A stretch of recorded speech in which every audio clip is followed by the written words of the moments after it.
வாப்பா தம்பி. வீட பார்த்துட்டு உங்க ஒய்ஃப் ஒண்ணுமே சொல்லாம போயிட்டாங்க. வீடெல்லாம் ஓகே தானே? எப்ப பால் காய்ச்சறீங்க? சார் அது எங்களுக்கு வீடு செட் ஆகல. செட் ஆகலையா? ஏன்? அது தண்ணி பிரச்சனை வரும்னு நினைக்கிறீங்களா? மெட்ரோ வாட்டர் எல்லாம் வரும் தம்பி. இந்த அபார்ட்மெண்ட்ல தண்ணி பிரச்சனையே இல்ல. வீட்டை கூட வாஸ்துபடி பக்காவா கட்டியிருக்கேன். பொதுவா அபார்ட்மெண்ட்ல முதல் தர வாஸ்துலாம் இருக்கவே இருக்காது. ஐயோ சார், அதெல்லாம் பிரச்சனை இல்லை சார். வீடெல்லாம் நல்லா சூப்பரா தான் இருக்கு சார். ஆனா இப்ப என் ஒய்ஃப்க்கு தனியா வர இஷ்டம் இல்லைன்னு சொல்றா. அவளுக்கு சர்ப்ரைஸா இருக்கட்டுமே தான் வீடெல்லாம் பார்த்து அவளை கூட்டு வந்தேன் சார். ஆனா பயங்கரமா கத்திட்டு இப்போதைக்கு தனி வீடு வேணாம்னு சொல்லிட்டா.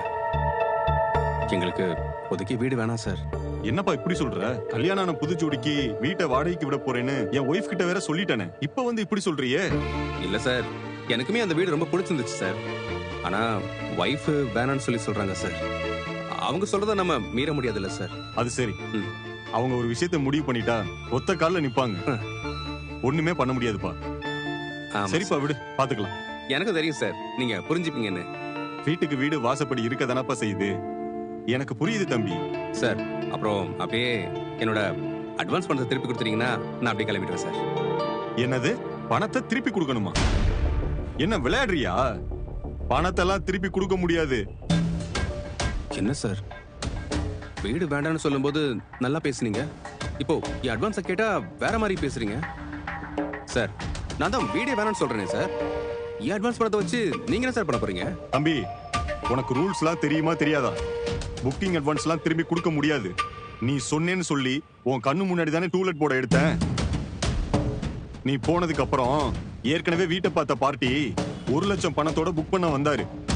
நான் உன்கிட்ட அட்வான்ஸ் வாங்கிட்டேன்னு சொல்லி அவரை திருப்பி அனுப்பிச்சிட்டேன். இப்ப நீ வீடு வேணாம்னு சொல்ற. இப்ப எனக்கு எவ்வளவு பெரிய லாஸ் தெரியுமா? அடுத்தது நான் மறுபடியும் டூலெட் போர்டு போடணும். எனக்கு பிடிச்ச மாதிரி ஆளுங்களை நான் குடி வைக்கணும். அது வரைக்கும் வீடு சும்மா தானே இருக்கும். அந்த லாஸ்லாம் யார் ஈடு கட்டுவா? சார் இதுல என்ன சார் லாஸ் வர போகுது? சார் நீங்களே நீங்க சொன்னீங்க சார், காலையில டூலெட் போர்டு போட்டா ஈவினிங்கே வீடு போயிடும்னு நீங்க தானே சார் சொன்னீங்க என்கிட்ட. அதே மாதிரி மறுபடியும் டூலெட் போர்டு போட்டீங்கன்னா வீடு போயிட போகுது. சார் இதுக்காக அட்வான்ஸ் காசு எல்லாம் பிடிச்சி வைக்கிறீங்களே, நியாயமா சார் இதெல்லாம்? இங்க பாருப்பா, நிறைய பேர் வீடு பார்க்க வருவாங்க தான். ஆனா அவங்கள எனக்கு பிடிக்கணும்ல.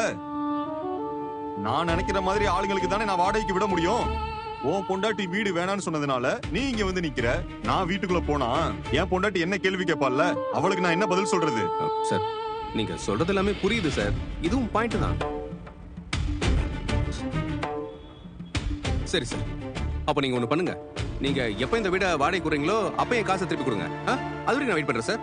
இது ஓகே சார்? ஐய, நான் சொல்றது உனக்கு புரியுதா இல்லையா? தப்பு ஓ மேல. வீடு நீ ஓகேன்னு சொன்னதுனால தான் நான் டூலெட் போர்டையே தூக்குனேன். நீ முடிவை மாத்திட்டேன்னு சொல்லி நான் லாஸ் அனுபவிக்க முடியாது சார். ஏதோ அக்ரிமெண்ட் எழுதி சைன் போட மாதிரி சொல்றீங்களா சார்? காசு வாங்கும்போது நீங்க சொல்லவே இல்லையா சார்? சொல்லாமலே தெரியணும் தம்பி. நீ முன்ன பின்ன வீடு வாடகைக்கு போனதில்லைன்னு நான் நினைக்கிறேன். அதான் நீ புரியாம இப்படி பேசுற. நீ கொடுத்த 20,000 புக்கிங் அட்வான்ஸா வாங்கினதுனாலதான் எனக்கு வர வேண்டிய 1 லட்சத்தை நான் விட்டேன். இதை நான் உங்ககிட்ட சொல்லவும் இல்ல. அது எனக்கு லாஸ் தானே.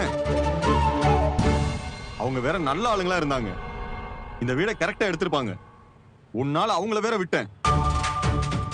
சார் அவங்களுக்கு என்ன ஃபோன் பண்ணி இந்த வீடு அவைலபிளா தான் இருக்கு, எடுத்துக்கோங்க வேணா சொல்லி பாருங்க சார். அவங்க என்ன எனக்கு சொந்தக்காரங்களா? டூலெட் போர்டு பார்த்து வந்தாங்க. உங்ககிட்ட அட்வான்ஸ் வாங்கினதுனால தான் நான் ஏற்கனவே காசு வேண்டாம்னு சொல்லிட்டேன். இப்ப அவங்க வேற வீடு பார்த்திருப்பாங்க. இனிமேல் நான் அவங்களை எங்க போய் தேடுறது? இங்க பாரு, வீணா இங்க நின்னு பிரச்சனை பண்ணிட்டு இருக்காத, முதல்ல இடத்த காலி பண்ணு. நீங்க என்ன பண்ணுவீங்க ஏது பண்ணுவீங்கன்னு எனக்கு தெரியாது சோழன். கொடுத்த பணத்தை வாங்காம வீட்டு பக்கமே வராதீங்க. சார் ப்ளீஸ் சார், கொஞ்சம் ஹெல்ப் பண்ணுங்க சார். சார் இல்ல பண்ணாதீங்க சார், ப்ளீஸ் சார். இங்க பாரு தம்பி, இதுக்கு மேல நான் உங்ககிட்ட விளக்க சொல்லிட்டு இருக்க முடியாது. என்னங்க என்ன பண்றீங்க? கொஞ்சம் வாங்க. என்னமா சார், இருமா வரமா சார். சிச்சுவேஷன் புரிஞ்சுக்கோங்க சார். பாரு தம்பி, இங்க நின்னு என் மானத்தை வாங்காத. இப்ப கூட ஒண்ணும் இல்ல. நீயே இந்த வீட்டை வாடகைக்கு எடுத்துக்கிறதுனா எடுத்துக்கோ. அது இல்லையா கிளம்பி போயிட்டே இரு. ஓ சார், எனக்கு வீடுலாம் வேணாம் சார். எனக்கு காசு தான் சார் வேணும். கொடுங்க சார். காசுலாம் கிடையாதுப்பா. புக்கிங் அட்வான்ஸ் எல்லாம் யாரும் திருப்பி கொடுத்ததே இல்ல. நீ ஊர்ல எங்கனாலும் கேளு. இதான் ரூல்ஸ். சார் இதெல்லாம் ரொம்ப நீ தப்பு. முதல்ல இங்க இருந்து கிளம்பு. சார் சார் சார் இதெல்லாம் ரொம்ப தப்பு சார். சார் 20,000 கொடுத்துருக்கேன் சார். சார் சார் காசு கொடுங்க சார். சார் சார் சார்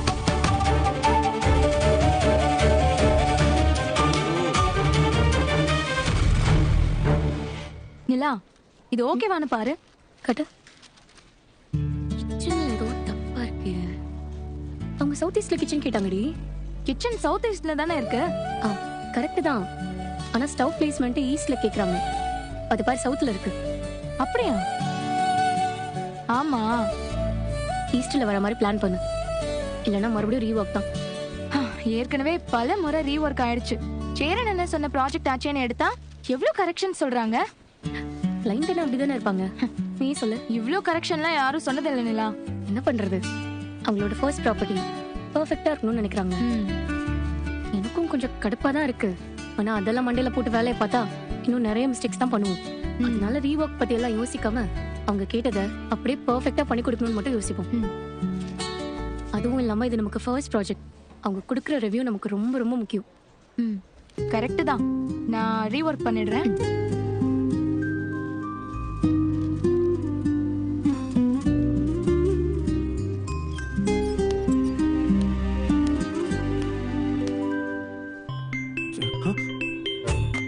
ஐயோ, என்ன நினைச்ச உடனே கால் பண்றா? போச்சு, சமாளிப்போம். என்ன சொல்றதுன்னு தெரியலையானா? நிலா, சோழன் எங்க இருக்கீங்க? பணம் வாங்கிட்டீங்களா? இந்தோ நான் இங்கதாம்மா உனக்கிட்ட தான் வந்திருக்கேன். பணம் கொடுத்துட்டாரா? பணம் தானே, அதெல்லாம் கொடுத்துருவாரு. பிரச்சனை பண்றாரா என்ன? யார் சொன்னா? அதெல்லாம் ஒண்ணு இல்லையே.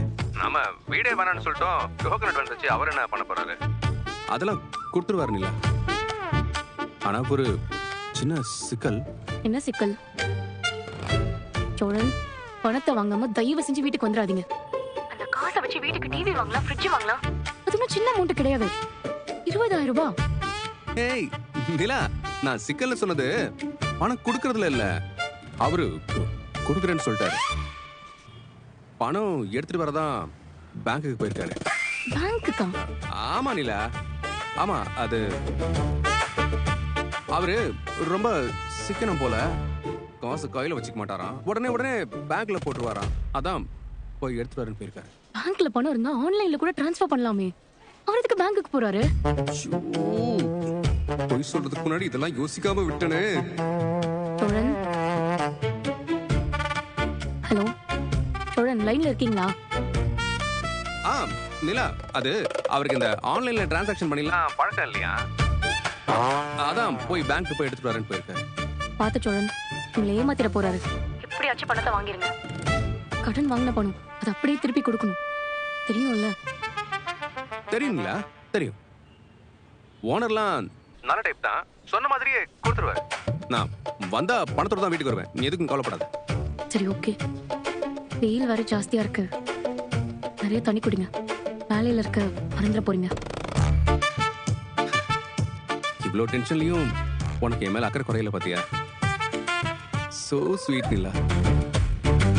நீ விடு, நான் பாத்துக்கிறேன். நம்ம ஈவினிங் மீட் பண்ணலாம். பாய். சோளோ, பணத்தை வாங்காம இந்த இடத்தை விட்டு நகரக்கூடாதோ. எப்படியாவது வாங்கிடணும். என்ன பண்றது? சார், சார் கதவு திறங்க சார்.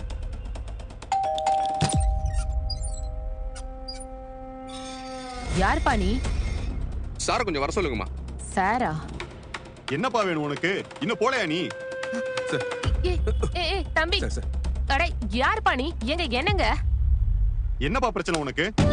நான் தான் புக்கிங் அட்வான்ஸ் எல்லாம் கொடுக்க முடியாதுன்னு சொல்லிட்டேன்ல. எதுக்கு குடியிருக்கிற வீட்டுக்குள்ள வந்து பிரச்சனை பண்ணிட்டு இருக்க? நீ முதல்ல வெளியில போ. சார், போப்பா. சார், கொடுங்க சார். உங்களுக்கு தொல்லை பண்ண தூரம் எனக்கும் இல்லை சார். நான் உங்களுக்கு 20,000 பணம் கொடுத்துருக்கேன் சார். அது ஒன்றும் சின்ன அமௌண்ட் கிடையாது சார். எனக்கு என் பணம் வேணும் சார். என் காசு வாங்காம நான் இங்க நம்ப மாட்டேன் சார். தம்பி எந்திரிப்பா. சார், எந்திரி. விடுங்க சார். என்ன பண்ணிட்டு விடுங்க இருக்க நீ? அத்துமீறி வீட்டுக்குள்ள வந்ததும் இல்லாம நடு ஹால்ல வந்து உட்கார்ந்துட்டு இருக்க. எந்திரிப்பா. சார், எந்திரி விடுங்க சொல்றல. சார். என்னால எந்திரிக்க முடியாது சார். என் பணத்தை கொடுங்க, நான் கிளம்புறேன். அது வரைக்கும் எங்க தான் சார் உட்கார்ந்திருப்பேன். என்னங்க இது? அக்கம் பக்கத்தெல்லாம் பார்த்தா தப்பா நினைக்க போறாங்க. முதல்ல இவரை கிளம்ப சொல்லுங்க. மேடம், நான் உங்ககிட்ட சண்டை போடுவோ இல்ல பிரச்சனை பண்றதுக்காக வரல. அவர் என்கிட்ட காசு வாங்கிட்டு தர மாட்டேன்னு சொல்றாரு மேடம். அதை கொடுக்க சொல்லுங்க. நான் காசு வாங்கி கம்முன்னு போயிட்டே இருக்கேன். என்னங்க இது? டோக்கன் அட்வான்ஸ் கொடுத்ததை திரும்பி கேக்குறாருமா. வீடும் வேண்டாம்னு சொல்லிட்டாரு. இப்ப நமக்கு தானே லாஸ். எப்படி காசை கொடுக்க முடியும்? அத சொன்னா இவருக்கு புரியவே மாட்டேங்குது. தம்பி, உங்க மேலதான் தப்பு. நீங்க படிச்சவங்க தானே. கொடுத்த டோக்கன் அட்வான்ஸ திருப்பி கொடுக்க மாட்டாங்கன்னு கூட தெரியாதா? நீங்க என்ன பண்ணாலும் பணம் திரும்ப எல்லாம் வராது. இப்படி நடு வீட்டுல உட்கார்ந்து பிரச்சனை பண்ணிட்டு இருக்காதீங்க. முதல்ல கிளம்புங்க. பிரச்சனை பண்ணுவேங்க. என் பணம் வரலன்னா பிரச்சனை பண்ணுவேன். என்னங்க நீங்க என்ன இதெல்லாம் முன்னாடி சொல்லி அக்ரிமெண்ட் எழுதி வாங்குறீங்களா? இல்லல்ல, வாய் வார்த்தையில கூட இப்படி ஒரு விஷயம் இருக்குன்னு சொல்லவே இல்ல. என் காசு ஆட்டை கூட விதவிதமா கதை சொல்லிட்டு இருக்கீங்க. அதுக்கு நான் ஆள் இல்லைங்க. காசு வாங்காம நான் இங்க இருந்து ஒரு அடி கூட நான் வர மாட்டேன். உங்களால ஆனதை பாத்துக்கோங்க.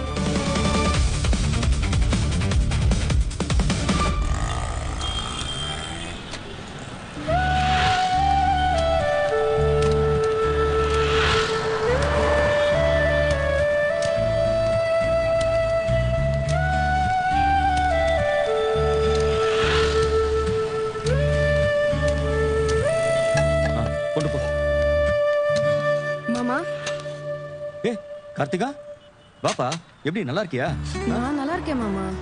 நீங்க ஏன் மாமா இந்த வெயில்ல நின்னு வேலை செஞ்சுட்டு இருக்கீங்க? வெயிலுக்கெல்லாம் யோசிச்சா வேலை நடக்குமா?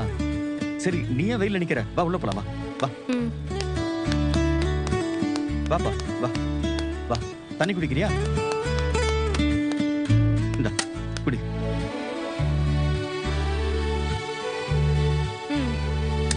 இரு, நீ உட்கார சேர் எடுத்துட்டு வர சொல்றேன். இல்ல மாமா. மாமா, அதெல்லாம் எதுவும் வேணாம் மாமா. நான் வேற ஒரு வேலையா இந்த பக்கம் வந்தேன். நீங்க வெயில்ல நின்னு வேலை பார்க்கறத பார்த்துட்டு நான் அப்படியே நின்னுட்டேன். இந்த வேலையெல்லாம் வெயில் போனதுக்கு அப்புறம் பண்ணக்கூடாதா? அதெல்லாம் ஒண்ணும் இல்லப்பா. நான் என்ன இன்னைக்கு நேத்தா வேலை பார்க்கறேன்? 11 வயசுல இருந்தே வேலை பார்க்கறேன். பழகிடுச்சு. சரி, அதை விடு. வீட்டுல அத்தை பெரியப்பெல்லாம் எப்படி இருக்காங்க? நல்லா இருக்காங்களா? எல்லாரும் நல்லா இருக்காங்க மாமா. பக்கத்துல இருக்கணும் தான் பேரு. பெருசா பாத்துக்க கூட முடியல. இப்படி வெளியில பாத்துக்கும் போதுதான்ப்பா விசாரிக்க முடியுது. முன்னாடியாச்சும் நான் அடிக்கடி வீட்டு பக்கம் வருவேன். இப்போ அதுவும் வர முடியலல்ல. ஏன் மாமா, நான் கேட்கணும்னு நினைச்சேன். சந்தா எப்படி இருக்காங்க? நல்லா இருக்கா. அவங்க இங்க இல்லையா? இல்லப்பா, அவங்க எல்லாம் ஊர்ல இருக்காங்க. அவங்க ஊர் எதுன்னு சொன்னீங்க? பீகார். சரி சரி சரி. எப்ப 2 பேரும் கல்யாணம் பண்ணிக்க போறீங்க?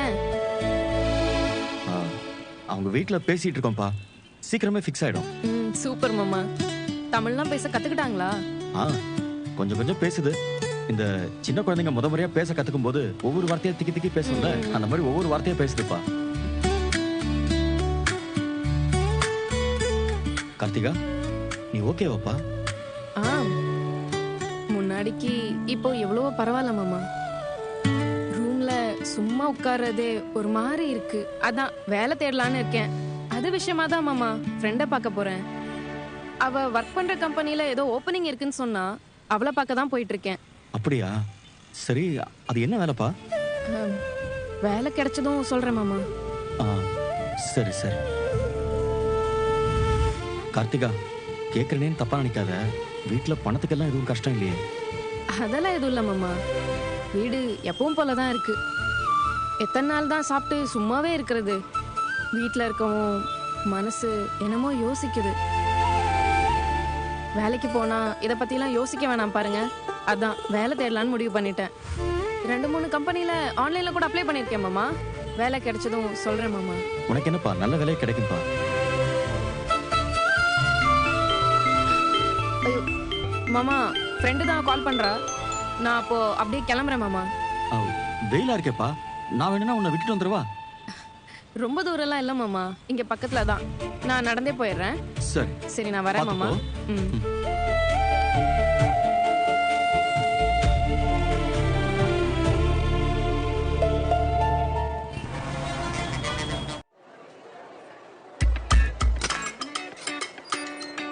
டேய், என்னடா திரும்பி திரும்பி பார்த்துட்டு இருக்க? இல்ல, எத்தனை பேர் இந்த கிளாஸ்ல இருக்காங்கல்ல? காலேஜ் மாதிரி கிளாஸும் ஃபுல்லா இருக்கும் போலயே. ஆமாண்டா, இன்னும் கொஞ்சம் பேர் வரணும். இந்த கிளாஸ்ல இருக்கிற எல்லாருமே கவர்மெண்ட் வேலை கிடைச்சா சூப்பரா இருக்கும்ல? அதுக்கு முதல்ல கிளாஸ்க்கு ஒழுங்கா வரணும், கவனிச்சு படிக்கணும். இதெல்லாம் பண்ணா கண்டிப்பா வேலை கிடைக்கும்டா. அதோட நமக்கு வேற என்னடா வேலை? எப்படியாவது நல்லா படிச்சு முதல் அட்டம்ப்ட்லயே கிளிக் ஆயிடும். என் வீட்டாளுங்க நினைச்சு பெருமை பண்ணணும், அவ்வளவுதான். பண்ணிடலாம்டா.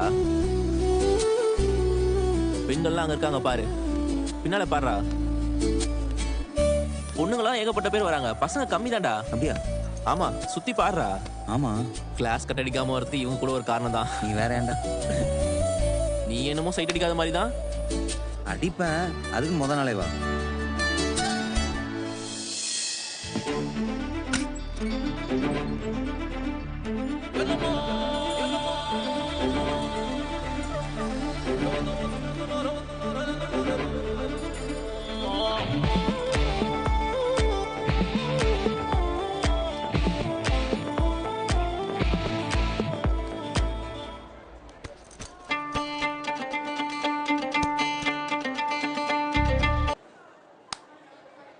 சூப்பரா இருக்கால.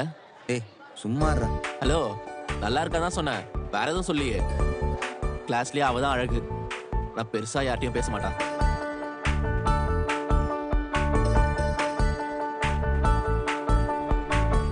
ஆமா, இதெல்லாம் உனக்கு எப்படி தெரியும்?